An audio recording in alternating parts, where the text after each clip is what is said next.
Hi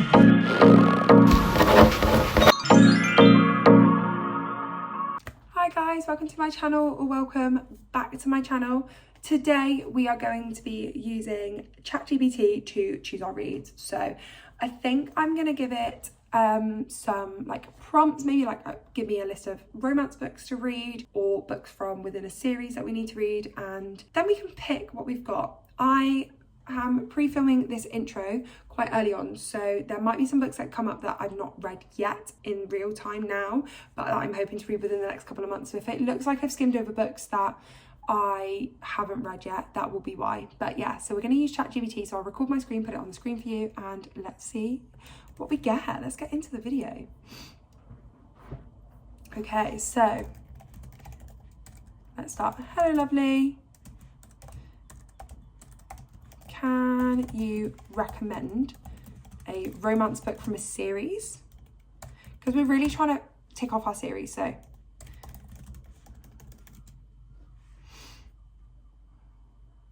Oh, do we want something spicy, slow burn, fantasy, contemporary, or maybe a mix? Let me know your vibe and I'll. Oh, I'm just going to put not sure. Let's see what we can do. I'm just going to throw a few different ones. So the Bridgerton series I've read. The Kiss Quotient series. I think we've got it. I think we've got book number 1 is The Kiss Quotient by Hoang. Incredible. Okay, perfect. Book number 1 for our video is The Kiss Quotient by Hoang. Okay, what could our next prompt be? What about shall I say for something totally different? Let's see what they come up with. The Raven Cycle, The Folk of the Air, no. The Brown Sisters series. Get Alive, Chloe Brown. I've got book 1. Okay, book number 2 is gonna be Get Alive, Chloe Brown by Talia Hibbert. This is exciting. Okay. And let me have a look at what other series I've got on here.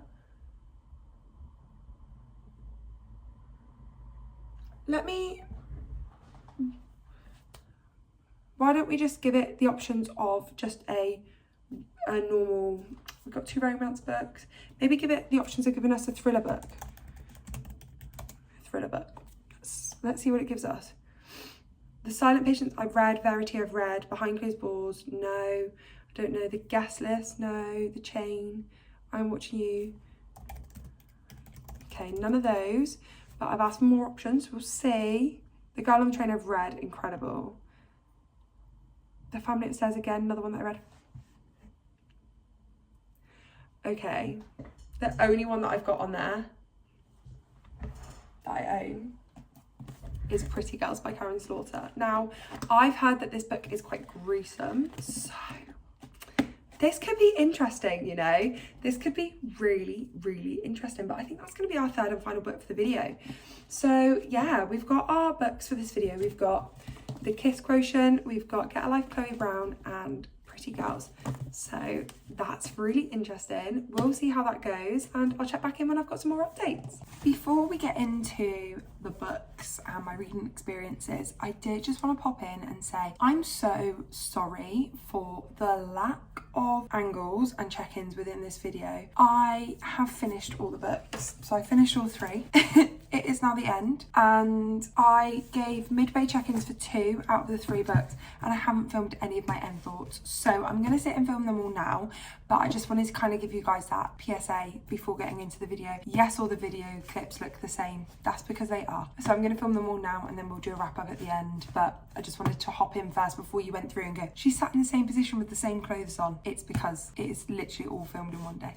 Guys, I'm coming in with updates on Pretty Girls by Karin Slaughter, but in all honesty, I don't know what I can say. Okay, so let me read the synopsis. Because it's a thriller, I don't want to give away too much, so I'll just read what's on the back of the book, because I fear that anything that I say will give away slight things. And honestly, the twist or what's just happened has really thrown me through a loop, and so I was literally just sat there like, what what is going on. So it says on the back, a missing girl, a family torn apart, an unsolved mystery. 20 years ago, Claire and Lydia Scott's older sister vanished without a trace. Her disappearance had a devastating effect on their family. Now another teenage girl is missing, and the circumstances of her disappearance are hauntingly similar. It's up to Lydia and Claire to revisit the past, unearthing the secrets that destroyed their family all those years ago. But will they be able to face what they find along the way? I guess to note in this as well is you're dealing with two sisters that, due to circumstances that are quite key to the story, are not friendly with each other, so they don't talk to each other. So you're kind of getting this whole thriller aspect, as well as a kind of like family reunion style family conflict. And I am on page, what page am I on now? I'm on page 299, so I'm about 300 pages in, which means I am just slightly over halfway. If this was a normal sized thriller, it would be where it ends. However, Karin has just added in another plot twist, which in all honesty I feel like I should have seen coming. Having read thrillers before, I feel like I should have seen this coming. However, I just didn't, and I wonder how it's going to be executed and what happens next. I'm currently not working today, and so my plan now is to kind of try and finish it a bit, or sit and binge the rest of the book today. That would be it'll be around 240 pages to finish this today, which is doable because I'm so hooked. I need to know what happens next. I need to know how they're going to resolve all this, and whether all of them are obviously going to make it out safely. It's a really interesting concept. Because it's a thriller, I don't know what to say. I will say that it started off relatively, it didn't start off slow, it started off well, but it was kind of, there was a lot of loose ends, and there still is. Obviously I'm only halfway, there's still a lot of loose ends, and there's still a lot of characters where how I'm wondering how they connect, because I feel like this is going to be one of the thriller books where every single character that's been introduced has been introduced for a reason, and they've all played different parts, and whether some characters in it might not play an evil part or be part of like the horrible side of the book, some characters might just be like misunderstood, I would say. I will say that I had this one was quite gory. It's not how I've experienced it, however I am only halfway through, but it does have quite a lot of trigger warnings, so maybe check those out beforehand if that is something that you guys struggle with, because it is quite heavy on the trigger warnings, and there is quite a few main trigger points that are key focuses of the book, and I feel you can't even skim over those sections purely because that does literally make or break the story. So yeah, at the moment I'm halfway through, I'm enjoying it. There's just been a big twist. Now what I will say is I'm hoping that this isn't going to be the only twist in the story. I found with some thriller books you'll get a big twist in, like, I would say just over the midpoint, around the midpoint, and that's all you get, and then you're kind of then left with the rest of the book kind of plodding along. I have heard so many good things about this thriller though, as well as also people saying that it was slightly too long or it dragged out a little bit, so we shall see. But my aim is to finish this one today, so I'm hoping I'll check back in with you guys later. Obviously if I finish this one like later tonight, then I will check back in with you guys tomorrow. So yeah, that's just my midway checkpoint. If anything crazy happens, I will check in, because I literally just sat there going, what? And then I was like, I'm gonna just go and get my chocolate Easter egg so I can carry on reading this with an egg to eat at the same time. And then I remembered this meant that I was at the halfway point, so I needed to check in with you guys. So yeah, I'm gonna get back to the book because I am loving it. I'm gonna get my nice ambiance music on in the background, and yeah, try and finish this one today. Guys, you're literally lit by my Kindle at the moment, but I just wanted to check in. I am 83% through, and this book is just getting more and more disturbing. I can't obviously give much away without spoiling it or anything like that, but the big twist happened in the middle, and then I wouldn't say I'm like sat here like like I was in the middle, like shocked by the twist, but the book is so sick and twisted. I just know it says I've still got another couple of hours left reading. I know I'm not going to be able to put this down tonight, like genuinely not going to be able to put this down tonight. I've got about 100 pages left, and yeah, I mean, it says I've got just under 2 hours left of reading, and this book has to be finished tonight because it's so sick and twisted. Even if I don't finish it, I feel like I wouldn't be able to sleep without finishing it, so I feel like that's going to be the only thing I can do. I just am praying for like some sort of happily ever after, but it's a thriller, so not always does that happen. I'm just praying that people are safe If you've read this book, you'll know what I mean. I want them to get their acts together. I want them to get this sorted, and I need the conclusion. But it's so sick and twisted. I'm really enjoying it. However, yeah, I wouldn't go into this one lighthearted. It is definitely disturbing and disgusting. I voice noted my best friend about a part of it because I was like, this is actually vile. I need to talk to someone. So yeah, I'm gonna leave this atrocious lighting, but I just wanted to check in again because I just wanted to like update how sick and twisted this book is. I've not said a lot in this clip. I've literally just waffled, but I'm disturbed but also enjoying it. It's a weird feeling. I have my final thoughts on Pretty Girls by Karin Slaughter. Weird book. I think through both my check-ins you'll see I'm just slightly disturbed by this book. I mean, I ended up giving it 4 stars. I do feel like it was really good. It didn't have that many twists on it. A lot of what was happening I knew was happening. A lot of the things, the plot points which ended up near the end, you could predict, but a lot of it was predictable but had a very sinister and sickening side to it. There was a lot of trigger warnings included in this book, and for very good reason. Do not go into this book lighthearted. Do not go into this book with a weak stomach. I wouldn't go into this book picking it up thinking, oh, it's going to be a quick face fun thriller. It's not fun. It's a great book. It was extremely well written, and I'm very interested to see if Karin Slaughter continues this in her other works, and I would be interested to pick up maybe a couple of her other books. However, this book was sickening. The acts, the way that they were described, what happened, the ending I felt very satisfied with, and someone who doesn't agree with violence kind of ever, that's a very kind of sinister thing to say. If you've read the book, you'll understand what I mean about the ending, but the ending satisfied me. I was so happy that it ended the way it did because everyone kind of got their justice served. I read it quite quickly. I got quite hooked. As soon as you reach that kind of midway twist, it hooks you in, and I wanted to know what would happen next, and it was very sickening, and it was very like, it was an on your toes one. I think if I had to, I've like spread it out across the days because I haven't worked a lot this week.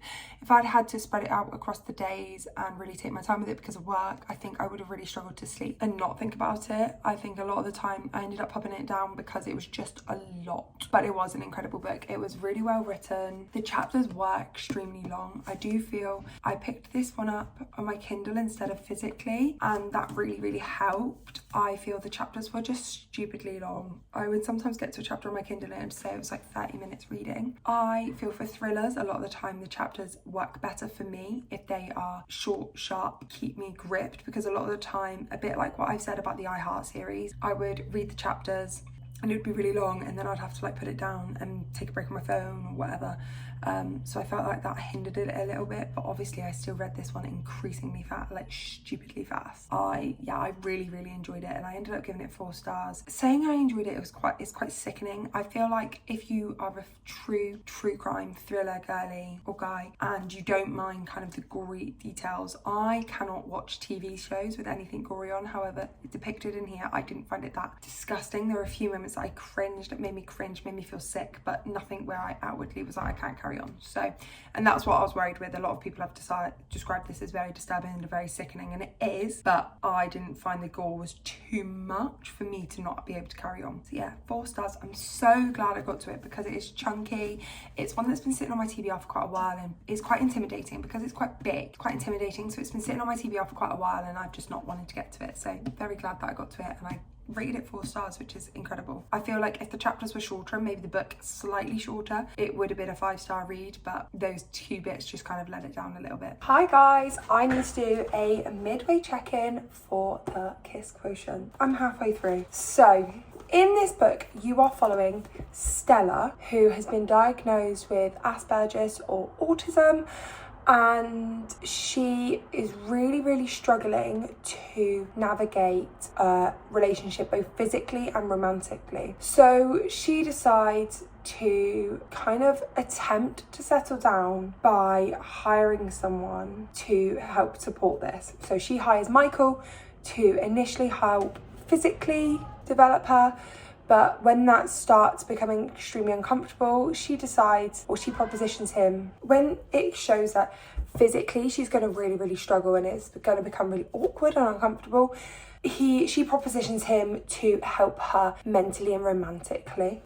So you're following both Stella and Michael kind of navigate this challenging situation. Michael doesn't normally have repeat customers, and he has this really strange elusive bills to pay, and that's why it's really important for him. And Stella really struggles with physical touch and any sort of relationship. So like I've said, I am exactly 50% of the way through. I am loving this book. Now, I don't have autism or Asperger's. However, how she feels about physical touch is how I feel sometimes. I don't like people touching me. If you're within my life, you'll know this. I don't like people touching me if there's no need for them to touch me, and 9 times out of 10 there is no need for anyone to touch me. So her kind of visceral reactions to like holding hands or when you're out and about and all those types of things, I really am relating to, so I'm finding it quite amusing in that sense. I think Michael is an absolute sweetie pie. He is just so scared he's going to get hurt, and he's guarding his heart with absolutely everything, but he is helping Stella to the absolute max, and he is such a sweetie pie. There's lots of talks about Michael's dad and an issue he's created, and like I said, there's also lots of talks about these bills that Michael needs to pay. At the moment, I feel my theory is that his dad and the bills have some sort of link, but nothing's been confirmed, nothing's kind of been said. Stella is very good at her job. She works in economics. I bet you I can't find the word now. She works in economics and basically helps them tailor ads and stuff to people using data. She's very clever. She's very well off. She's very good at her field. She's offered Michael a lot of money in order to persuade him to do this. And not only that, he has started to develop some sort of feelings and some sort of emotions towards Stella. And Stella started to kind of develop them back, but due to her autism and Asperger's, she's trying to not allow herself to become obsessed and get like that special interest feeling. And Michael is very much trying to keep away, because obviously if he gets involved with Stella on a more serious level, not only is he shying away a little bit from relationships, that stops his side business, and that is how he makes the majority of his money. So it's kind of all tangled in. I love Helen Hoang's writing. She has said in the back of this that this is written through like personal experience, and it really shows. The scenes where Stella is feeling awkward or feeling uncomfortable, it's slightly awkward and uncomfortable to read. Some of her reactions I've giggled at because I can just really visualize it. I love Helen's writing. At the moment, I feel like this is sitting at a 4 to 5 star. I feel like what's going to make or break this is the third act conflict. As we all know, I'm a sucker for hating third act conflict, and therefore we're going to have to wait and see what that is, and then we can see what my final thoughts are. But I'm going to get back into reading this. It is currently Wednesday. I'm hoping to potentially finish this either tonight or tomorrow. I'm just about to head out for a walk, and I've been listening to the audiobook, so I'm probably going to put that one on, and then I'll check back in with you guys once I finish. I finished The Kiss Quotient. I read this one in a day.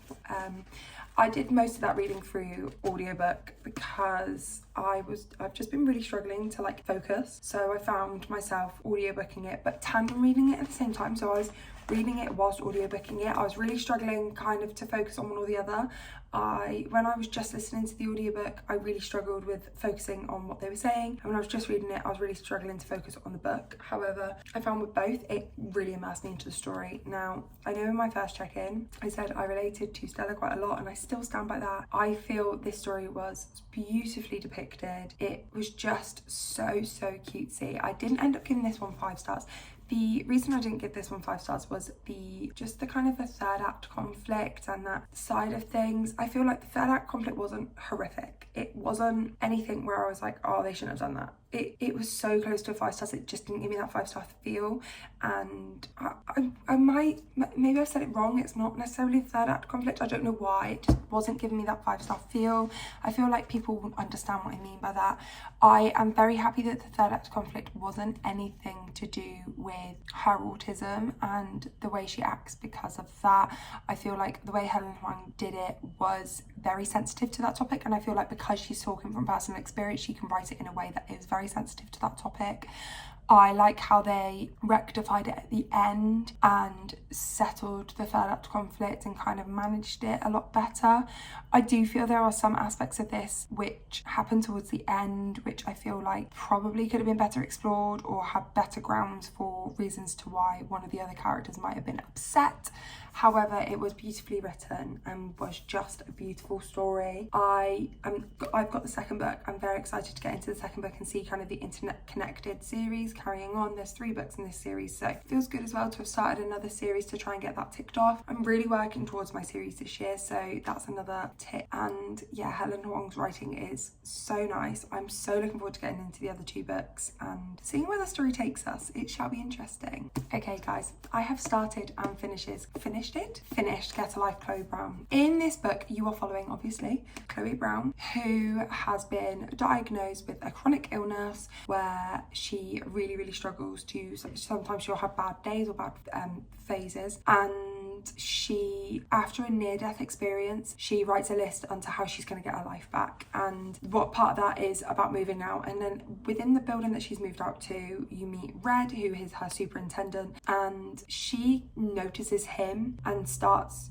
kind of not using him but using his resources to like complete this list, and he's then using her resources to build him a website. This is a very heartwarming book. I listened to this one audibly whilst I was driving home from Plymouth, which is why you never got any midway check-in, so this is why I'm kind of giving you the information now. I did enjoy this book. I liked Chloe Brown. However, I feel like a lot of the time her phases and things that were noticed, so at one point he walks into her apartment and it's messy and nothing gets said about it, nothing gets like discussed, nothing gets kind of, I'm not saying it needs to be resolved because it is clearly just she struggles from her mental illness, but nothing ever gets discussed around that and why that is the case. They are both such lovely characters. It's spicy and I enjoyed the spice quite a lot. It was very interesting spice to listen to whilst I was driving up the M5, but I did really enjoy it.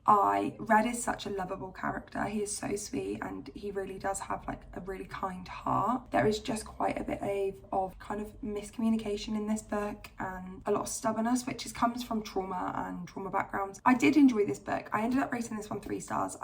It's nothing that I would necessarily write home about. I'm excited to see the other 2 books are from the sisters' perspective, from Chloe's sisters' perspectives. So it's interesting to see kind of their love stories and see how they get on, but I wouldn't necessarily say I'm itching to pick up the next book. I did enjoy the writing. I enjoyed the spice. I don't know. I just feel like I didn't connect that much to it. I don't know whether it's just because I was driving along, I was tired and I was listening to it on an audiobook, which could be the case. Sometimes that is the case. I just don't connect to the characters as well when I'm doing that. But it is one that I enjoyed, and seeing her follow through her list was really sweet. But I feel like as a reader as well, it would have been better to see when she like changed the list and stuff. So yeah, I would highly recommend this book if you want an easy kind of read. It's quite an easy, cozy read.